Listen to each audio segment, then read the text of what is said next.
Bueno, entonces la clase pasada comentamos sobre cómo podíamos generar una frecuencia variable, ¿verdad? Cuáles son los elementos necesarios para hacer esta variación de frecuencia y veíamos que justamente con un puente H, ¿ah? En la práctica pues se usan MOSFETs e IGBTs. Los IGBTs un poquito para motores más grandes, ¿no? Y los MOSFETs un poco para más chicos, pero, eh, pero CGBTs también se puede usar para motores más chicos. Aquí, pues como que es más eficiente un poco el IGBT en cuestiones de que ya comentábamos por la caída de tensión entre sus terminales de colector emisor, pero el MOSFET es más eficiente en cuanto a velocidad de frecuencia, entonces muchas veces depende de qué estemos buscando. Aquí en la imagen pues tenemos un puente H, que ya hemos dicho que para un motor monofásico de inducción tipo jaula de ardilla, esta sería la etapa de potencia necesaria para realizar el control, ¿verdad? Del motor. ¿Alguna duda hasta aquí? Creo que sí quedó más o menos bien, pero no sé si hay alguna duda. Adelante, por favor.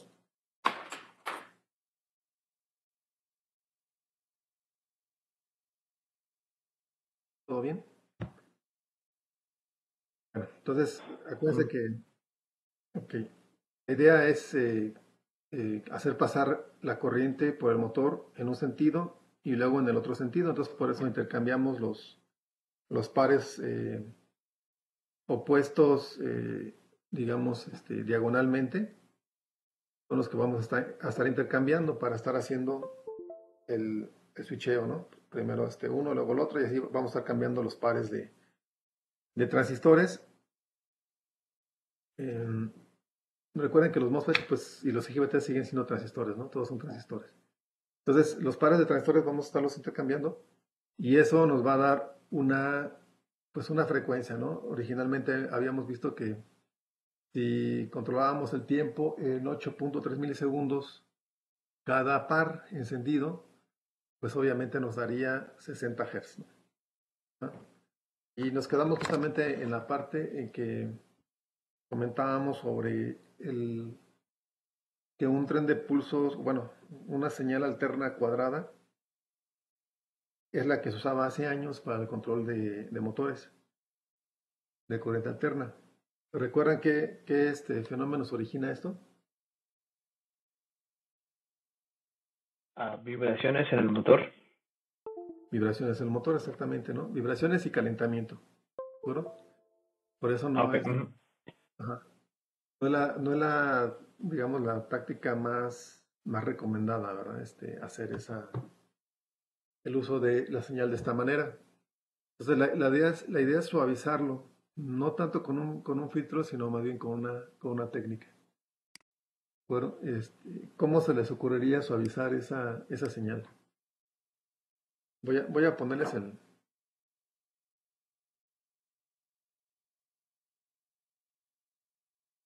marrón.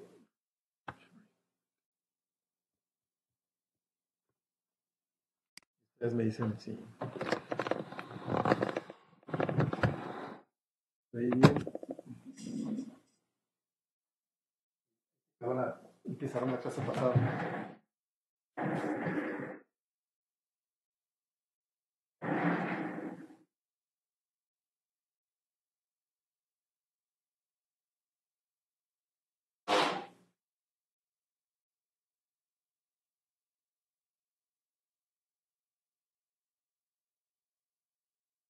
Sí.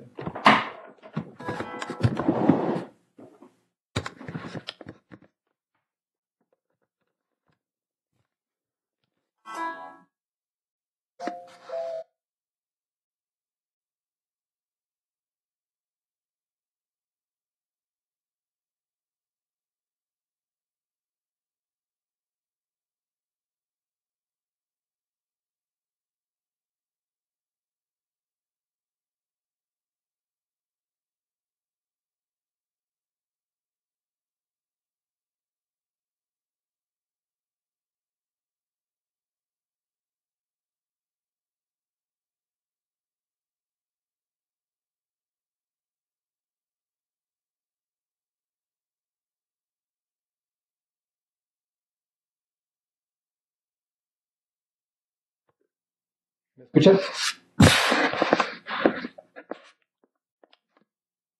Se desconectó la... Sí lo escucho, pero yo no veo su video. ¿Yo? Pues yo sí lo veo. ¿Sí? Le voy a Sí, apagar la sí. cámara. Ya se quitó, ya no. Voy a apagar la cámara y lo voy a prender. A ver ahí. ¿Lo ven? Sí, profe. ¿Sí? ¿Todos? Ok. Bueno. ¿Se ve un poco mejor así que el viernes o estaba mejor el viernes? Levanté un poco la computadora. ¿Así se ve bien? ¿Sí? Sí, se ve bien. Bien, entonces decíamos que pues esta era la señal que obteníamos, ¿no? La señal cuadrada a partir del puente H. Ahora, ¿cómo se les ocurriría que pudiéramos mejorar esa señal? Ya dijimos que 8.3 milisegundos cada par de transistores. Si lo dejamos conectado 8.3 milisegundos, tendríamos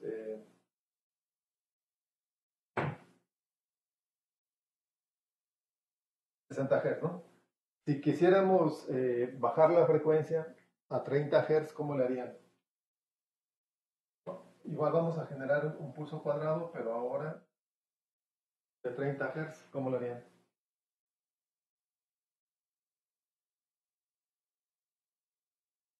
Pues viendo a cuánto tiempo equivalen los 60 Hz. Los 30 Hz ahora, ¿no? Los 30 Hz ya sabemos que son 16.6 milisegundos, que es uno entre 60, ¿no? O sea, acuérdense Sí, sí. Es que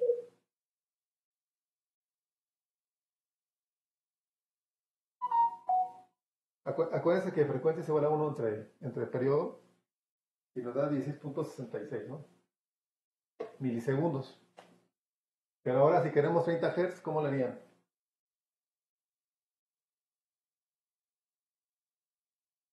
Acuérdense, como 60 Hz eran 16.6, pues cada semiciclo eran 8.3, ¿verdad?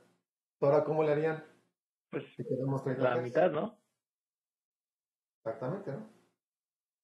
¿Cuánto debería medir entonces el semiciclo positivo? 4.15 milisegundos.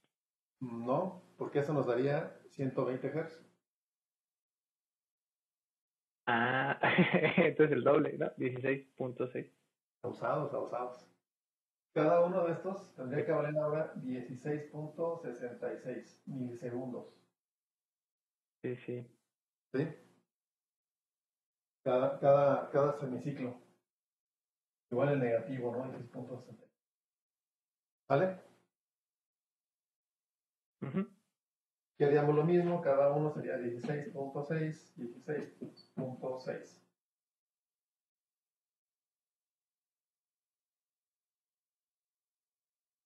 ¿Esto quién comandaría o quién controlaría esos tiempos? ¿Quién controlaría El tiempos? controlador.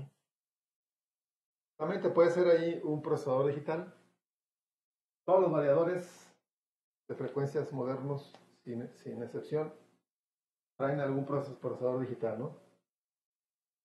Llámese microcontrolador, microprocesador. Antes los más utilizados antes eran los microprocesadores, después salieron algunos con microcontroladores y ahora los DCPs y creo que más los DCPs. Hay algunos por ahí con FPGA, pero la mayoría ya está metiéndose más con DCPs para hacer el control del puente H, ¿no? Y del motor, obviamente. ¿No? Entonces, bueno, pero ¿cómo se les ocurriría que pudiéramos mejorar? ¿Cómo podríamos mejorar esta señal que es cuadrada? ¿Cómo la mejoraríamos para que el motor sufriera menos vibración y menos calentamiento? Obviamente, lo que buscamos es que esta señal se parezca lo más posible a una señal sinusoidal, ¿verdad? Ya por ahí me parece que la vez pasada viendo algunas ideas, algunos de ustedes, pero no sé si tienen alguna otra idea de cómo podríamos mejorar esta señal cuadrada.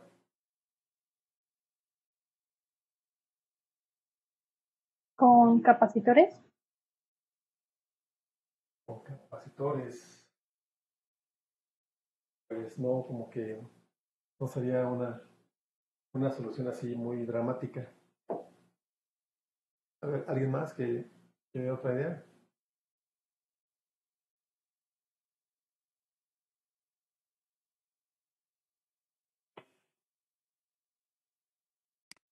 ¿No? Un No, filtro. Doc. Igual ya habíamos comentado, ¿no? Filtros que pues posiblemente podrían medio ayudar un poquito, ¿no? Redondeando tantito la esquina del pulso cuadrado, pero realmente no sería la solución más ideal. Sobre todo cuando ya le metemos la carga, porque ya el filtro tendría que ser muy, muy grande, hablando del capacitor, para que pudiera soportar la carga del motor. Entonces ahí como que no nos daría una muy buena solución. Entonces, Puede ser con un OPAM, se puede convertir la señal cuadrada en una senoidal. ok, pero recuerden que estamos utilizando nosotros aquí MOSFETs, ¿no? ¿Cómo trabajan los MOSFETs? A ver quién me dice cómo trabaja un MOSFET.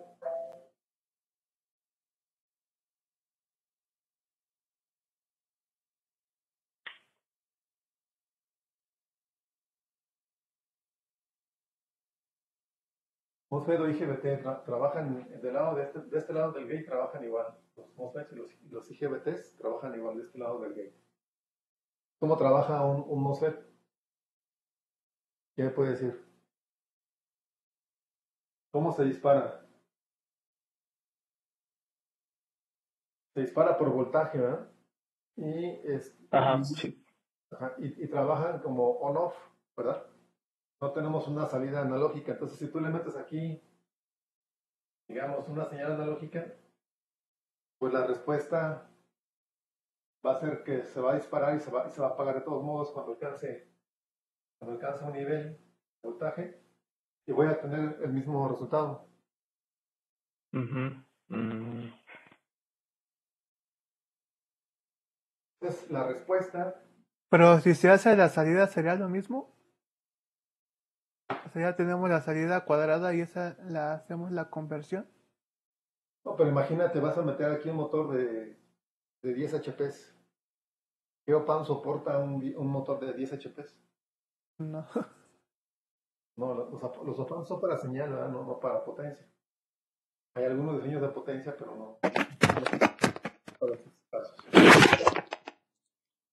Y, y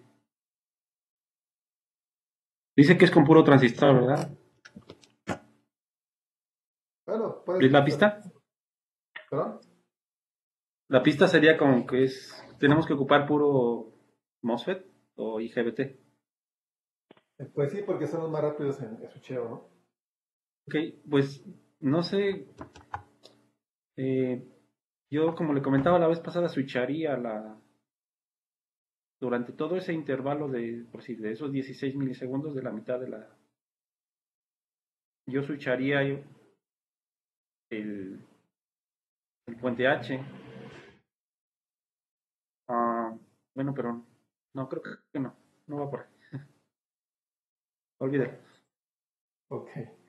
Miren, la respuesta es tratar de, a lo mejor no que sea igual en la forma, ¿verdad? Que tiene una senoidal, sino que sea igual en voltaje promedio, ¿verdad? Entonces, pues, ah, fíjense, aquí lo que podemos hacer es, imagínense que en lugar de mandar un pulso cuadrado, mandamos 3 pulsos.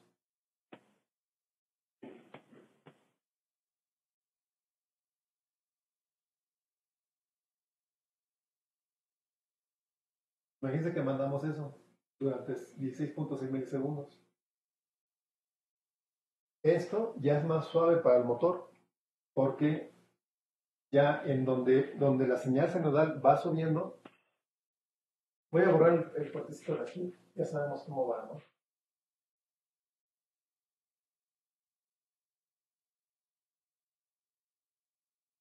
Nosotros queremos simular, ¿verdad?, la señal senoidal. Aquí es donde quedó mi derecha.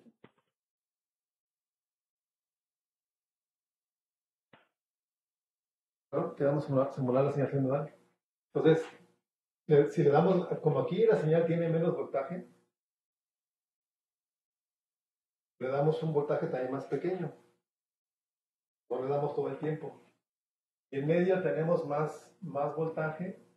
En medio si le damos un pulso más ancho. ¿De acuerdo? Y luego baja y le doy otra vez otro más delgado. ¿Sí entienden el concepto? Entonces, ¿realmente qué es esto? Esto es PWM. ¿Sí? Este es un pero modulado diferente. O sea, no como lo tenemos acostumbrados a utilizar, ¿verdad? Que realmente en tiempos pequeños estamos variando ahí el ancho de pulso. Y ahora imagínense que en lugar de 3 pulsos, metemos más pulsos. Tenemos Y que vayan variando el ancho de pulso a lo largo. y que vayan variando el ancho de pulso. Fíjense, aquí uno más delgadito, luego uno un poquito más grueso, luego otro un poquito más.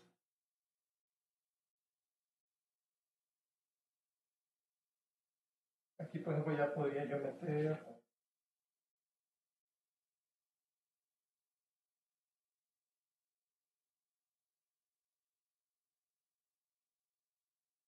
Profesor, ¿y eso no ocasionaría que vibrara más? todo lo contrario, porque el motor vibra porque le doy los 180 volts. O bueno, le doy todo el voltaje que tienes disponible, se lo das de golpe y porrazo. Por eso vibra el motor, no por la forma de onda, no porque la onda sea cuadrada. Digo, es una causa de, ¿verdad? Pero no vibra porque la onda sea cuadrada, sino vibra porque le estoy dando todo el voltaje completo. O sea, está en cero y de repente le doy 180. Ajá. O todo el voltaje, ¿de acuerdo? Lo que estoy haciendo aquí es reducir ese efecto.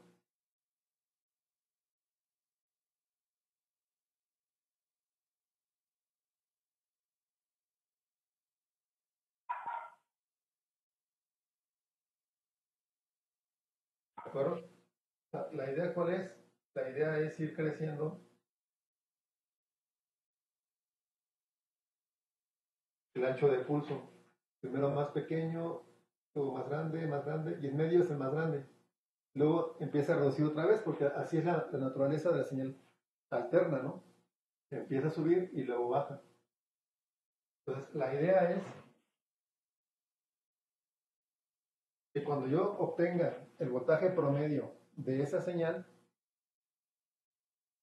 me dé lo mismo que el voltaje promedio. Si yo aquí saco el voltaje promedio, vamos a dar por aquí, y saco el voltaje promedio de la senoidal, pues me va a dar igual.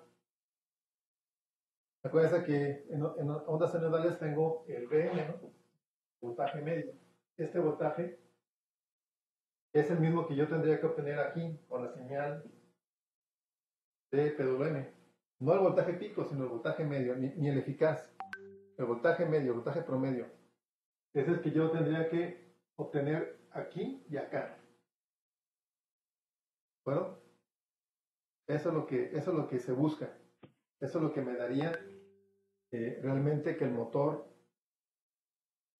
se comportara de una manera más suave y más silenciosa, que no vibrara tanto, porque no le estoy dando todo el voltaje de golpe y porrazo, sino que poco a poco se lo voy dando como, así, lo voy creciendo como crece la senoidal.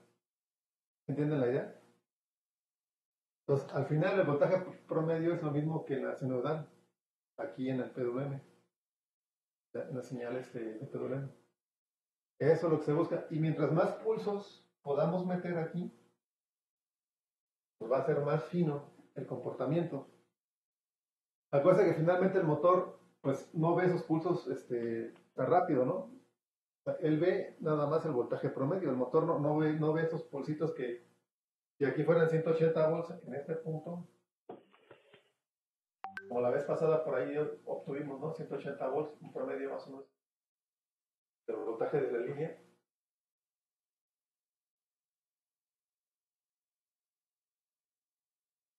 Si aquí fueran 180 volts, el motor no ve esos 180 volts, sino que va viendo el voltaje que se va acumulando nada más, o sea, lo que le va llegando promedio. O sea, ve la línea negra. Vamos, no es ideal obviamente esto, ¿verdad? No es ideal, pero pero ya es muy bueno. O sea, ya comparado con un pulso cuadrado es muy, muy bueno esto. No es ideal, no es como una sonoridad tampoco, ¿verdad? Pero ya es muy bueno. Y a partir de aquí, sí podemos meter filtros. A partir de esta señal y obtener una salida, pues prácticamente senoidal. Entonces, algunos inversores traen filtros de salida,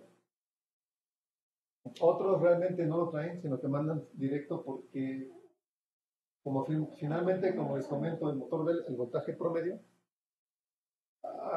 No hay mucha diferencia entre este control con los pulsos cuadrados, con respecto a que se le mete un filtro.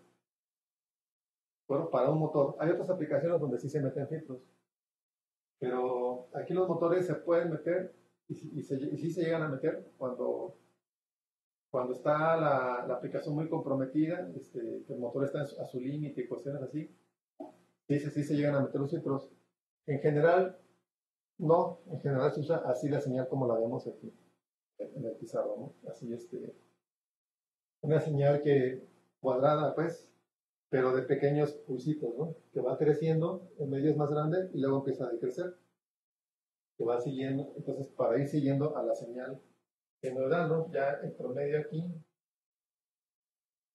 nos iría dando esa señal general.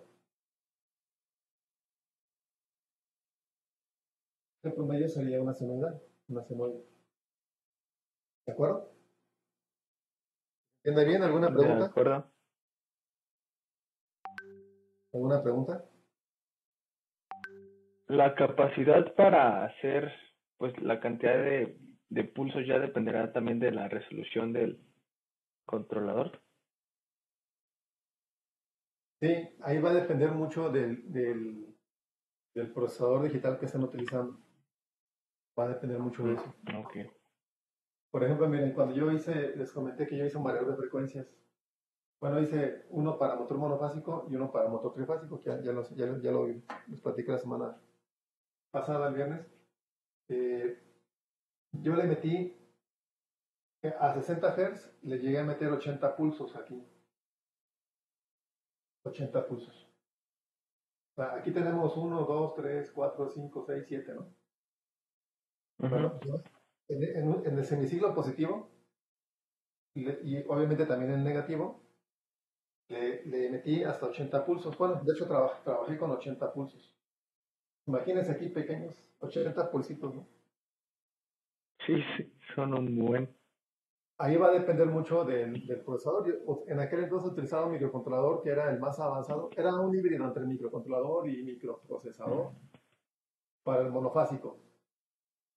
Ya para el bifásico le metí un DSP. Pero ahí como tienes que manejar las tres líneas, el procesamiento es un poco más pesado, más fácil. Eh, Al final te va como en 100 pulsos con el DSP por cada semiciclo a 60 Hz. Obviamente cuando vas bajando la frecuencia, caben más pulsos, ¿no? Tú tienes un PWM a frecuencia constante y bajas la frecuencia de la senoidal, pues obviamente van a entrar más pulsos. Por eso les digo a 60 Hz, ¿verdad? Porque a 30 Hz aquí habría no 80, sino 160 pulsos. ¿De Sí, no, acuerdo? fácil, el doble. Ah, Ujú. exactamente. Porque la frecuencia de PWM yo no la variaba, la frecuencia era constante, aunque la frecuencia de la senoidal variara, o de la fundamental, ¿verdad? Variara. Ujú. Por eso cabía en el doble. Ahora, aquí la pregunta es, ¿cómo determino qué pulso? Esa es la pregunta. ¿Cómo determino ese ancho de cada pulso? ¿Cómo lo harían ustedes? Pues en base a la señal sinusoidal y al ángulo, No, no pero, sé, se me ocurre. o sea, ¿cómo lo varías? La idea es que vayas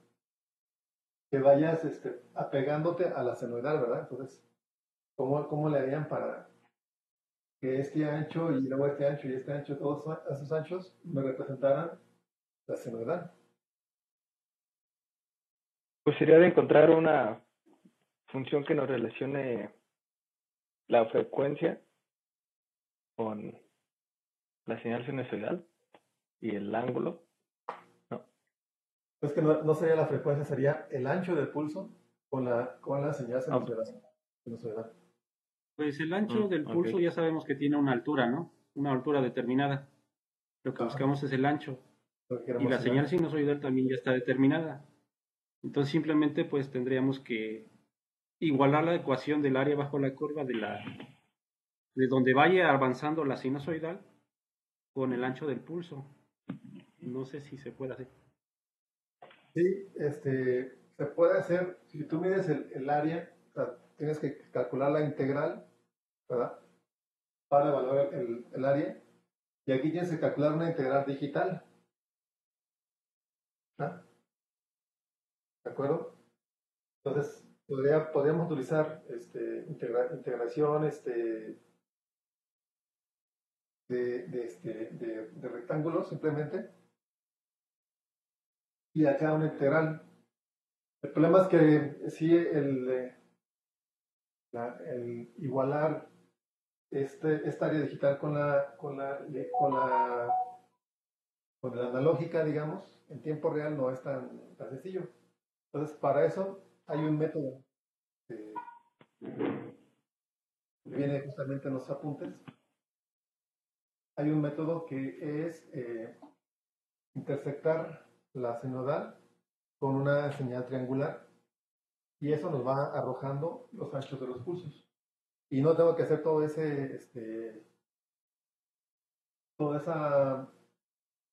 digamos, operación de comparar esas áreas, ¿no? Analógicas y digitales. Porque estamos en dos espacios diferentes, en dos dimensiones. Una es en el Ujú. tiempo y la otra sería en la transformada Z. Bueno, en el campo de la transformada Z. Así es de que sí se puede hacer metiendo transformada Z inversa, cuestiones así, pero este, este método que se ideó justamente se basa en las áreas, o sea, ya está, digamos, calculado para que en promedio me dé lo que yo quiero, ¿no? Bueno, el promedio de esto me dé la senoidal. Entonces, déjenme, les pongo el documento y vamos a leer un poquito del método.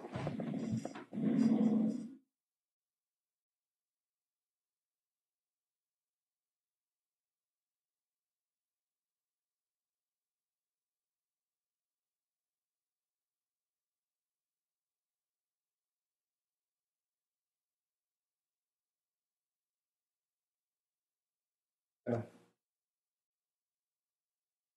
les comparto ahora la pantalla.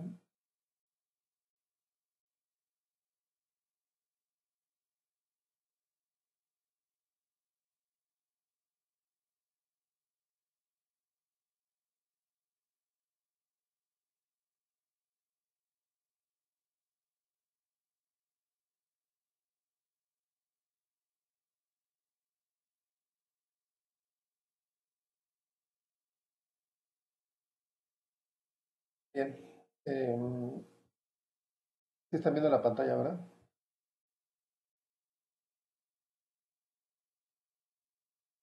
Sí, Gracias. Sí, Vamos a empezar a leer, por favor. ¿Quién quiere empezar? Vamos desde arriba.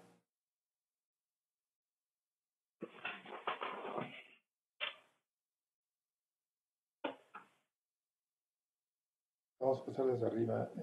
¿Nos ayudas, por favor, Alberto?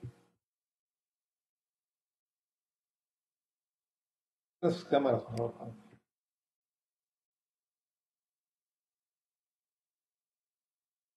Bueno, ayúdanos a leer. Ok, ayúdanos a leer entonces.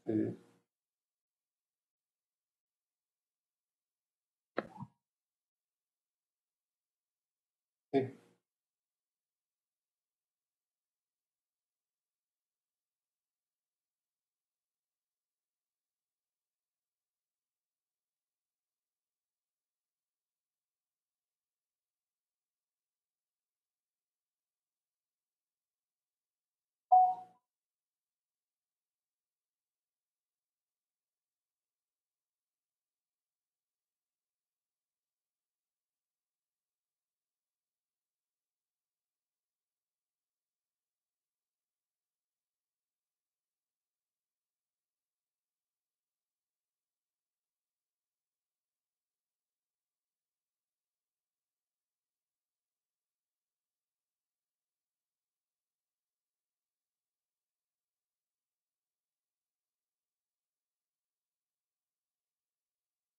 gracias. Pues, miren, aquí nos dice que es el regulador BF, ¿no? Voltaje-frecuencia. Entonces, cuál es la principal característica? Que dependiendo de la frecuencia yo tengo que controlar el voltaje. Es decir, yo no puedo, si yo quiero, por ejemplo, 30 Hz, no puedo mandarle los 180 volts, ¿verdad?, de alimentación a esa onda cuadrada, ¿verdad? No puedo mandarle los 180. Entonces a 30 Hz le va a corresponder menos voltaje promedio. Ya sabemos que el voltaje pico no va a cambiar porque ese no lo estamos variando. Sale de un rectificador común. El voltaje pico va a ser 180 siempre, pero voy a variar yo el ancho de pulso. ¿verdad? Es lo que ir variando el ancho de pulso. Y con ese ancho de pulso, pues también voy a variar el voltaje promedio, ¿no? SB se refiere al voltaje promedio. ¿De acuerdo? Y ahorita vemos la figura. Jonathan, ¿nos ayudas, por favor? Típicamente, un bloque limitador de corriente supervisa la corriente del motor y alterna el comando de frecuencia cuando el motor excede el valor de corriente predeterminado. El variador solo trabaja con la corriente total del motor y no puede distinguir los límites de capacidad de corriente de 12 en pico de torque máximo 150%. El bloque compensación de deslizamiento alterna la referencia de frecuencia cuando la carga cambia para mantener la velocidad actual del motor cerca de la velocidad deseada. Gracias. Bueno, esa IM es la corriente media y la I2 es pues la corriente dinámica, ¿no? La I cuadrada. Entonces, tenemos el controlador, tenemos el límite de corriente. Aquí, en este caso, ¿qué estamos controlando? En este caso estamos controlando la corriente, ¿de acuerdo? O sea, el torque. Si nosotros controlamos la corriente, lo que estamos controlando realmente es el torque. ¿De acuerdo? Bien. Entonces damos un set point de corriente. Vamos, que es un voltaje de referencia. Con este limitador de corriente lo pasamos, bueno, en este bloque se pasa a frecuencia. O sea, hay una conversión aquí del voltaje de referencia que estamos mandando a una frecuencia, ¿no? De referencia. Es decir, si yo, bueno, y de hecho, perdón, aquí, a ver, Esto nos está diciendo... Bueno, es que aquí, en lo que es BREF, nos indica que es el voltaje, perdón, la velocidad de referencia, en lo que es BREF, ¿no? Esa, ok.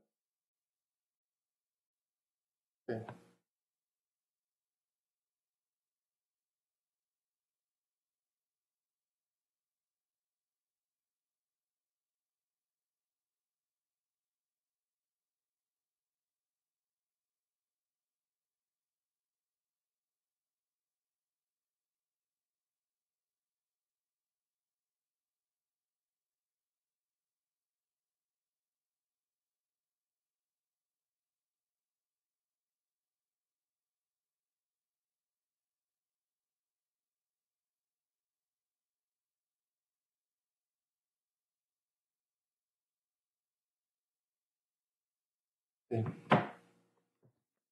Entonces, aquí vamos a meter una velocidad de referencia. Esa velocidad se convierte a frecuencia. ¿Sí? Te dicen, yo quiero tantas RPMs. Esas RPMs tienen que corresponder a una frecuencia, ¿no? Para que nos dé esa velocidad. Por ejemplo, si el motor es de 1750 RPMs, ¿cuál sería la frecuencia y yo le meto aquí una velocidad de 1750 RPMs? ¿Cuál sería la frecuencia de referencia?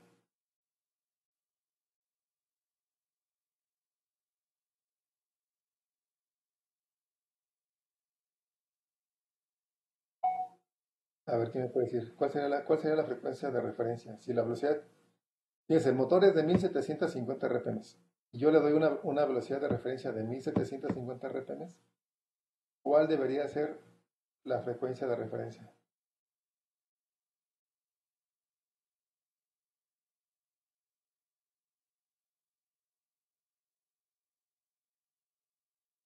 Viridiana, ¿qué piensas tú que podría ser ahí?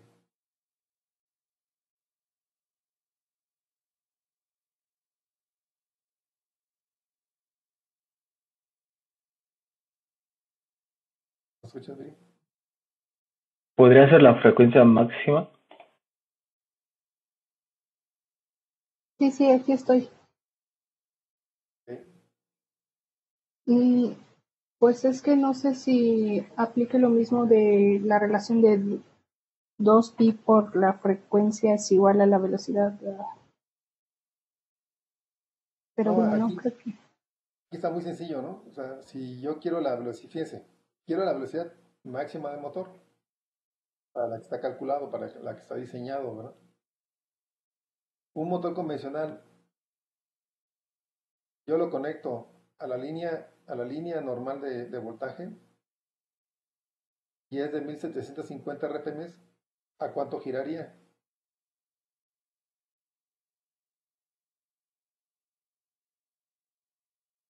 ¿Perdón? ¿A cuánto? A 130 por segundo. No, serían 130 revoluciones por segundo. Y eso sería. Convertiríamos a. ¿Cuál sería la frecuencia, no? 130 Hz. Y Miren, no, son no, no, 750 en un minuto. no se compliquen, miren. Si un motor es de 1750 RPMs, esa es su velocidad de giro, ¿verdad? Esa es la velocidad. No le estoy pidiendo ahorita la velocidad angular ni nada, le estoy pidiendo la velocidad de giro. Y gira a 1750 RPMs, y eso viene en su placa, ¿verdad? Que dice velocidad del motor 1750 RPMs, y yo lo conecto a la conexión de la pared, ¿verdad? De alterna, tacto de la pared, pues va a girar a 1750, ¿verdad? Porque está diseñado para conectarse a 60 Hz. ¿Están de acuerdo?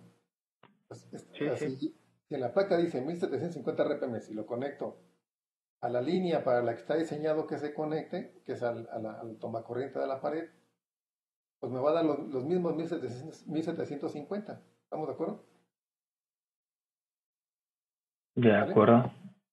Ok, entonces, Y yo le pido aquí 1750 RPMs, ¿qué frecuencia me tiene que dar de salida a este bloque?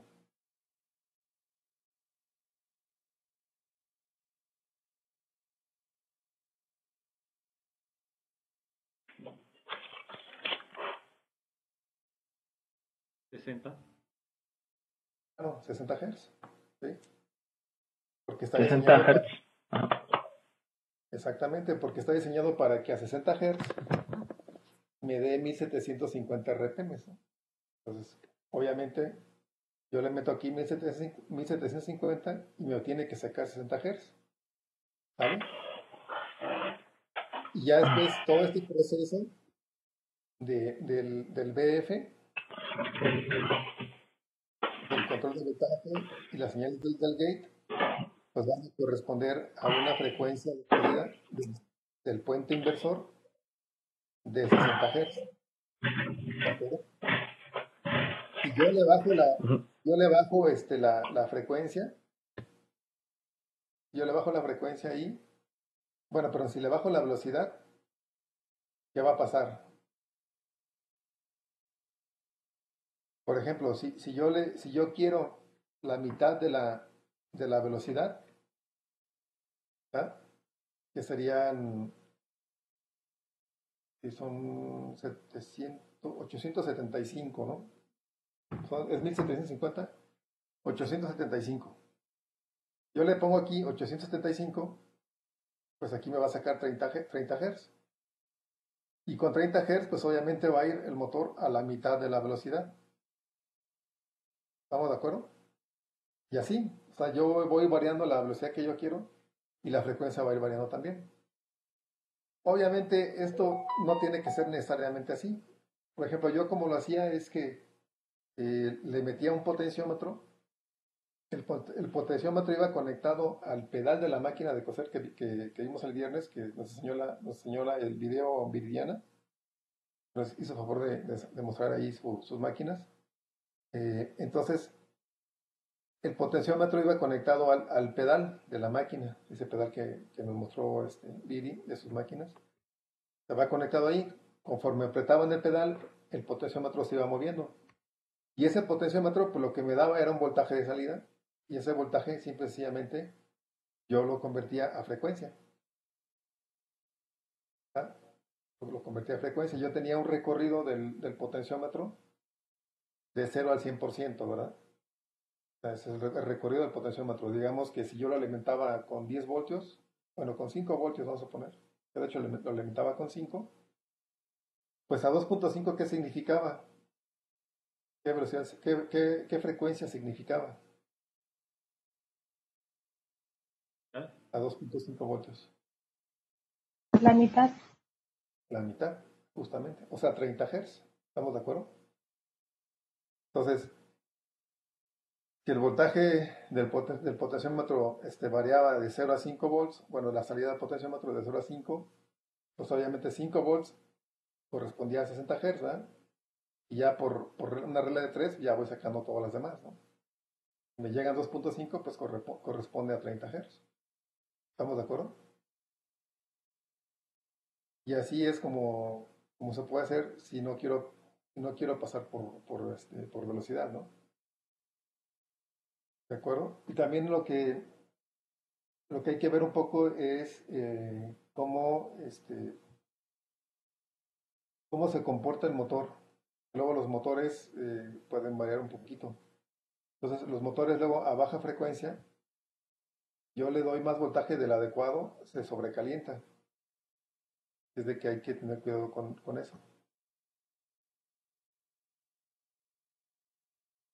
Bueno, la idea del pulso cuadrado pues, es asemejarse a una señal senoidal. Obviamente, pues el pulso cuadrado no es el más adecuado.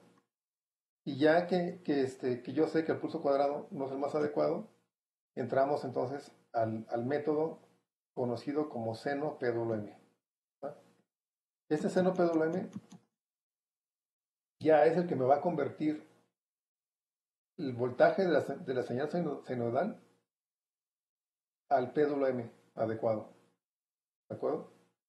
al PWM, al ancho de pulso del PWM, básicamente. Por eso el método se llama seno PWM. El anterior, pues era el BF, pues es simplemente que convertir la velocidad a frecuencia y digamos, mandar las señales a los gates. Pero ya sabemos los tiempos que debe de durar más o menos, ¿no? Si quiero 60 Hz son 8.3 milisegundos. Claro que ahí todavía hay que partir esos 8.3 milisegundos, hay que partirlos a los pequeños pulsitos que vayamos a mandar, ¿no? Al final nos van a quedar en microsegundos esos anchos de pulso del PWM. Si queremos meter 80 pulsos en un semiciclo. Bueno, vamos a leer entonces Y aquí. entonces el MOSFET, perdón, profe, entonces el MOSFET sí tiene la capacidad de estar switcheando a esa velocidad. Sí, pues justamente por eso se escogen MOSFETs, ¿no? Porque son componentes de alta frecuencia, ¿no? Tienen una respuesta de alta frecuencia. Un MOSFET puede switchar hasta 1 MHz. Permítame tantito, compañeros.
Y entonces comentaba que los MOSFETs son de alta frecuencia. Vamos a tener que cortar la clase a la 1:30, compañeros, porque tengo, tengo una propuesta que presentar ratito y vamos a depurar algunos detalles. Luego al rato hay también reunión aquí con el director general, trabajadores. Bueno, entonces, por eso se escogen componentes que switchan a alta velocidad, ¿no? Un MOSFET sin problemas puede switchar en microsegundos. Bien. ¿Quién nos ayuda en la lectura? Jorge, por favor, ¿nos ayudas?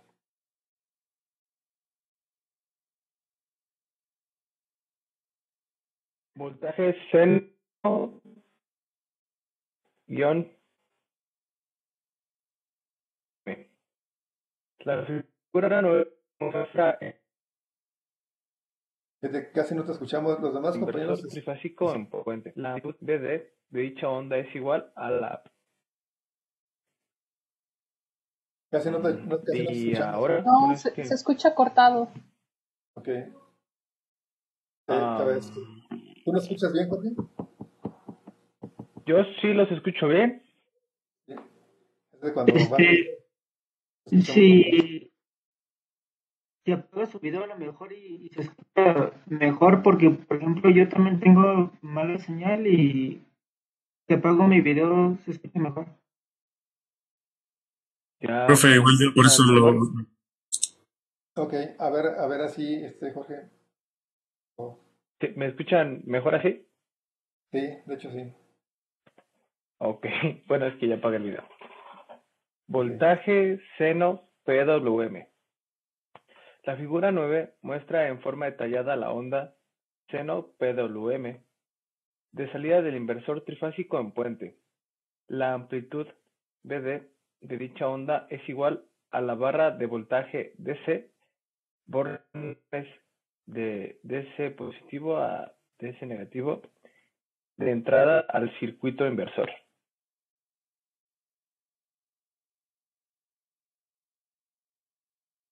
El promedio de valor eficaz V depende del ancho de los pulsos y la frecuencia efectiva F vista por motor y es 1/T.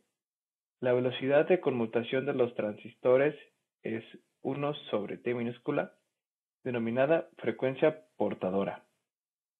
El resultado es que el motor recibe la relación V/F proporcional a sus valores nominales, consiguiendo que desarrolle su trabajo aún a velocidades menores que lo normal y sin pérdida de torque. Gracias. Listo. Bueno, aquí entonces nos habla del voltaje promedio. Toma como referencia el eficaz, pero es el promedio del eficaz, ¿no? Depende del ancho de los pulsos y la frecuencia efectiva F, ¿no? Entonces, ya la velocidad de conmutación de los transistores, pues va a ser el inverso del tiempo, ¿no? Que va a ser la frecuencia portadora. La frecuencia portadora es el PWM. Entonces, aquí tenemos la señal, miren. Aquí tenemos 1, 2, 3, 4, 5, 6, 7, 8 pulsos, ¿verdad? 8 pulsos por cada semiciclo. Y ya con esos 8 pulsos, que fueron los primeros inversores, pues obviamente fueron saliendo así, ¿verdad? Con pocos pulsos. Cada vez se fue mejorando más. Ajá. Pero ya esta señal era mucho mejor, obviamente, que la cuadrada, ¿no? Iba mejorando más. Entonces, ¿qué es lo que tengo que hacer? Pues, si estoy aquí con los transistores, que era el 1 y el 4, ¿no? Son para el semiciclo positivo, así como lo teníamos en el pizarrón, el 1 y el 4, que son diagonalmente puestos. Quiere decir que ese 1 y 4 los voy a apagar un pequeño instante y los voy a prender otro pequeño instante y así los voy a apagar, lo voy a prender, lo voy a apagar, lo voy a prender, lo voy a apagar, hasta completar 8.3 milisegundos para 60 Hz. Va a estar así, switchando. Digamos que va a estar 1 y 4 switchando, ¿no? Se acaban 8.3 milisegundos y cambio a 2 y 3. Y va a estar así, ¿no? Y así va a estar. ¿De acuerdo? Ya no es como antes que nada más era así para la cuadrada, ¿no? Ahora ya va a estar refriega. ¿Por qué? Pues porque tengo pulsos más pequeños. Pero la fundamental sigue siendo 8.3 milisegundos para el caso de 60 Hz.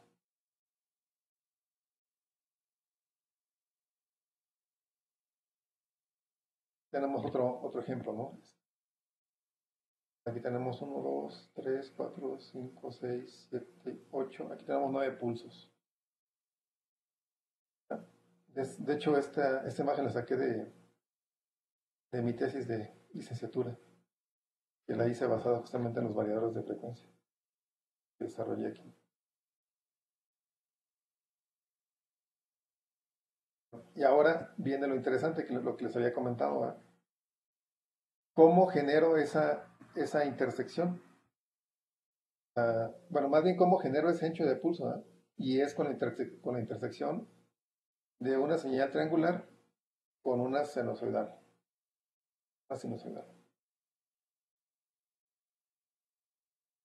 Lo intersecto y voy calculando los pulsos, o sea, los anchos del pulso, ¿no? Entonces, si se fijan aquí, donde se intersecta la triangular con la sinusoidal, empieza el pulso, termina la intersección y termina el pulso, ¿no? Y espero la siguiente intersección, que es esta acá arriba. ¿Sí ven mi mouse, verdad? ¿Se ve mi mouse o no? Sí, se ve. Sí, Doc. Sí, Ok. se ve. Gracias. Así, fíjense, cada intersección me va formando el ancho de pulso, cada intersección. Y se convierte en un método muy sencillo de trabajar. Ajá, es muy sencillo. ¿Cómo, por ejemplo, yo cómo hice esta intersección? Claro, en aquellos entonces, pues cuando este lo hice hace como 24 años, 23 años más o menos. Eh, de hecho, pues hice primero el monofásico, ¿no? Que es el que tenemos aquí. Y con ese hice mi tesis de licenciatura. Después de la tesis ya hice trifásico. Entonces, esta intersección me va a dar ancho de pulso y también cuántos pulsos quiero meter en un semiciclo va a ser el número de dientes de sierra o de triángulos que yo meta, ¿verdad? En el semiciclo para intersectarlo con la senoidal.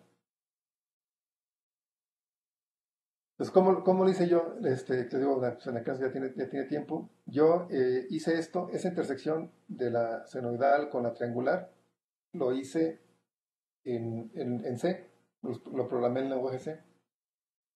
Un programita que me iba generando la triangular y me iba generando a la vez la senoidal y los iba evaluando cuando se intersectaban, pues ahí sacaba mi punto de inicio para el péndulo M y luego cuando se volvían a intersectar, ahí sacaba el final y así, ¿no? Y así me iba.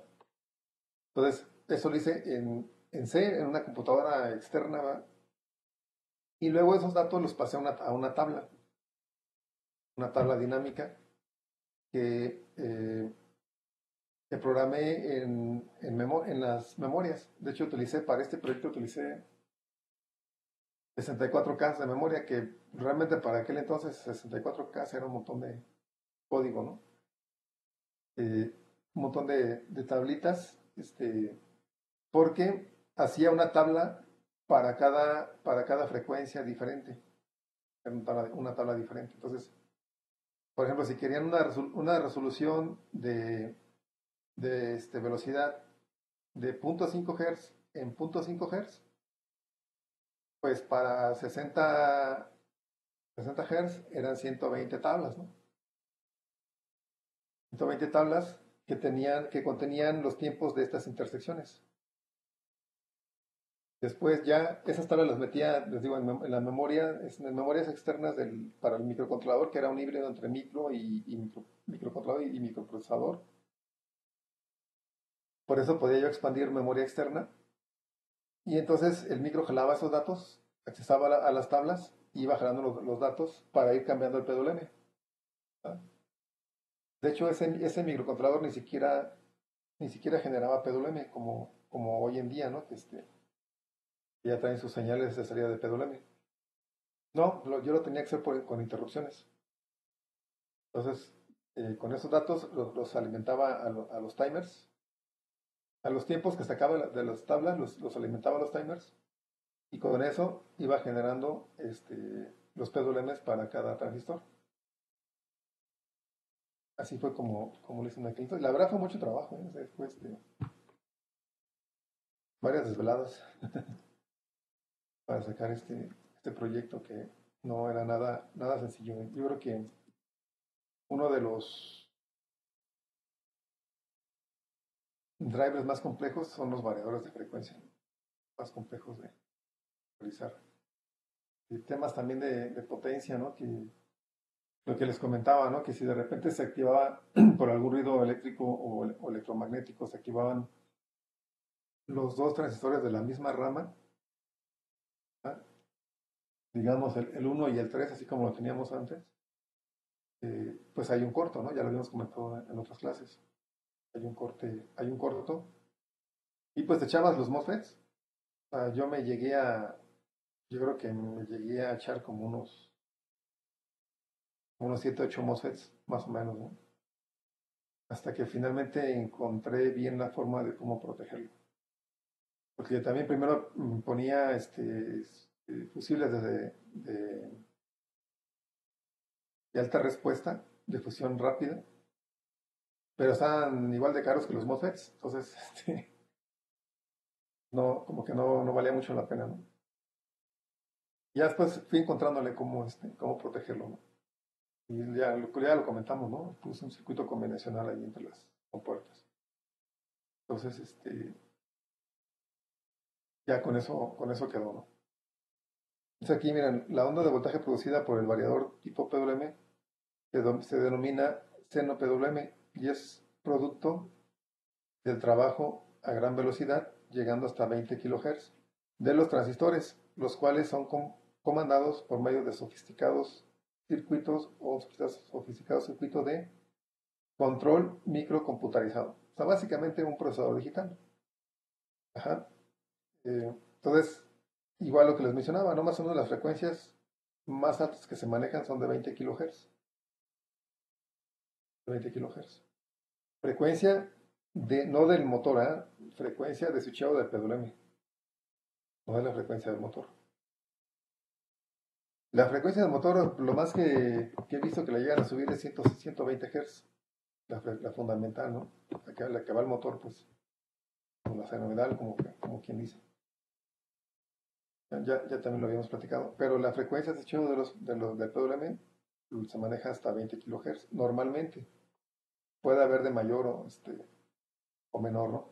El rango más o menos que se maneja es entre 2 kHz y 20 kHz. Es lo que puedes configurar parametrizando un variador de frecuencias.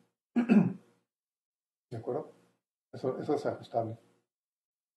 ¿Para qué me sirve una frecuencia baja y para qué me sirve una frecuencia alta?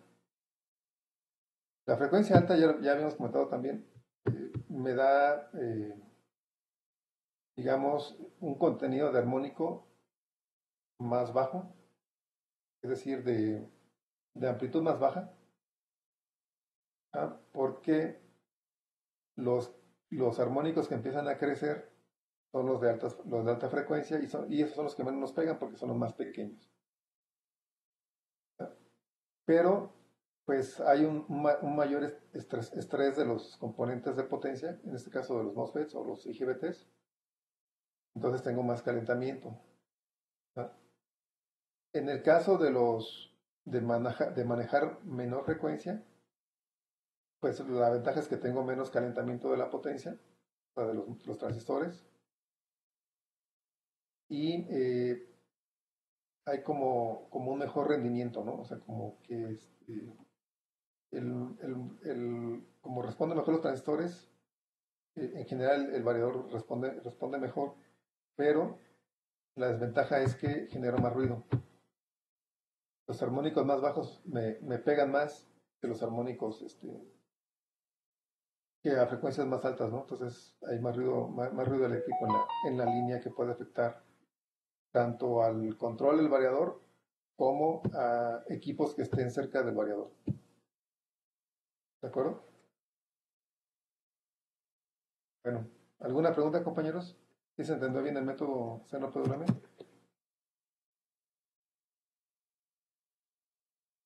¿Cómo vieron? Bueno, ¿Algún profe. comentario? Hay un ruido que hacen los variadores a la hora de ocuparlos, no sé. ¿Qué se El debe? ruido, el ruido Un audible, ruido, un sonido. sí, ese ruido no es del variador, es del motor, de las bobinas del motor. Ese silbido es del motor. No lo hace el variador como tal, lo hace el motor.